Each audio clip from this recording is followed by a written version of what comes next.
It's interesting what America has become. We are, and quite frankly, the world's grand experiment.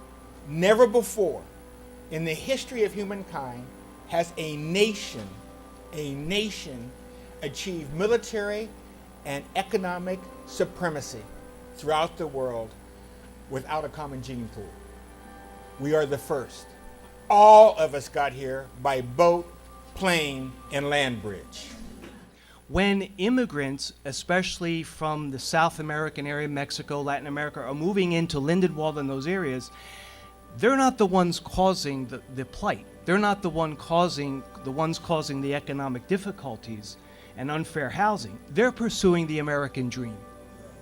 And just because they didn't cross the bridge, they crossed something else, doesn't mean they don't have a right, a God-given right to that dream. So they are not the ones causing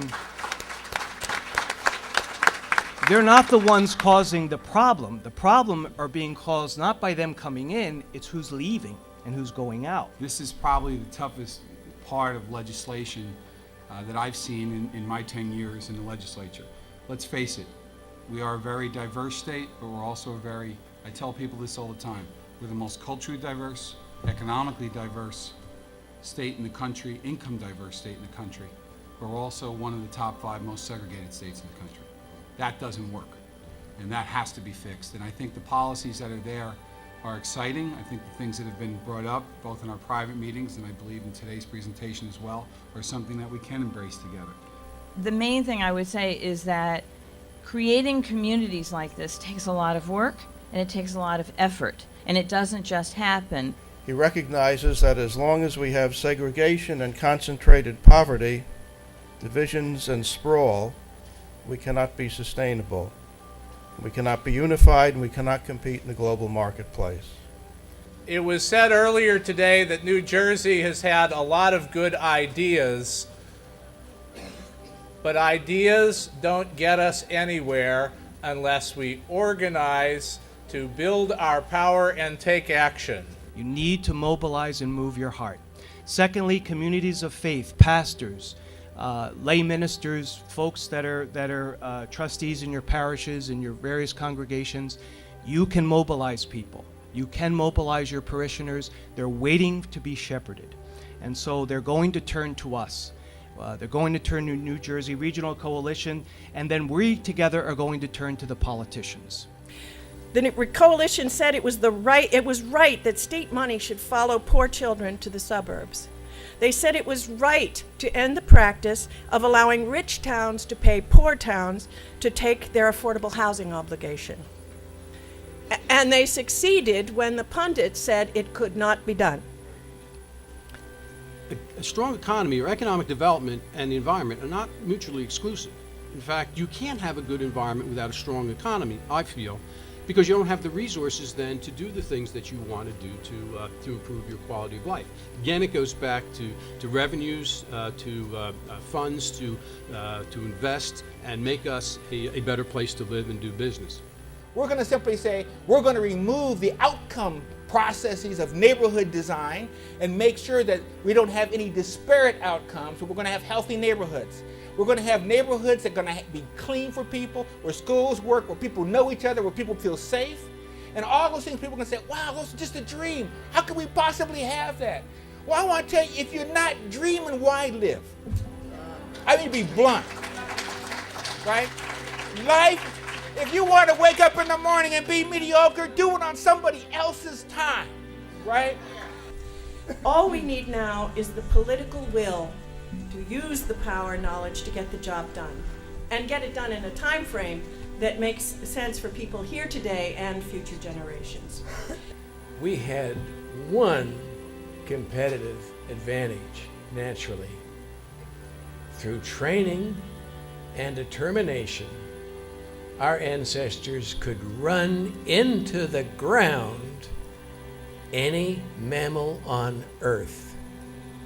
You could just run relentlessly after that antelope or that bison or that wildebeest. You could run them into the ground through determination until those beasts are just standing there exhausted, ready for us to come up and bop them on the head. Well, by golly, to build a potent statewide coalition that can move the Congress and the State House, we can run the opposition into the ground. We can win. Changing the rules of the game takes time, power, and determination. When I give speeches lately or write about how we go about building multiracial coalitions, I cite the New Jersey Regional Coalition as a poster child example. I do. Change takes organization. You can plan for 1,000 years, but if you don't organize, it will never happen. If we want to begin to act as one in the way we plan, in our transportation, as one in our housing, as one as we plan our economy and our environment, if we want to make New Jersey a more sustainable, inclusive, and economically dynamic place in which to live and work and worship, then we have to create political conditions that will allow us to bring about policy change. We have to build power. We have to organize ourselves, faith-based, business, labor, elected leaders, environmentalists, civil rights leaders, all of us together across the state and move our agenda forward. But we shall win the prize, building one New Jersey.